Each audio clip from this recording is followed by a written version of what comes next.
বাংলাদেশের ফুটবল অঙ্গনে সম্প্রতি বেশ আলোড়ন তৈরি করেছেন লেস্টার সিটিতে খেলা হামজা চৌধুরী। এবার তিনি মাঠের বাইরের জগতেও এক অনন্য রেকর্ড গড়লেন। সামাজিক যোগাযোগ মাধ্যম ইনস্টাগ্রামে 10 লাখ বা 1 মিলিয়ন অনুসারী পাওয়া প্রথম বাংলাদেশি ফুটবলার হলেন তিনি। এই মাইলফলক স্পর্শ করার পর নিজের ফেসবুক পেজে তিনি ভক্তদের প্রতি কৃতজ্ঞতা প্রকাশ করেছেন। ফেসবুকে হামজা চৌধুরী লিখেছেন, আলহামদুলিল্লাহ, ইনস্টাগ্রামে 1 মিলিয়ন অনুসারী হয়েছে আমার।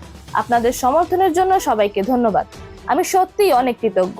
বাংলাদেশ দলে অভিষেকের আগেই ফেসবুকের মতো প্ল্যাটফর্মে বিপুল অনুসারী পেয়েছিলেন হামজা। সেখানে প্রথম বাংলাদেশি ফুটবলার হিসেবে এই মাইলফলক ছুঁয়েছিলেন জামাল ভুঁইয়া।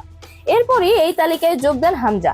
কিন্তু ইনস্টাগ্রামে তিনিই প্রথম বাংলাদেশি ফুটবলার হিসেবে এই রেকর্ড গড়লেন। তবে শুধু অনলাইন জনপ্রিয়তাই নয়, মাঠেও নিজের নৈপুণ্য দেখাচ্ছেন হামজা।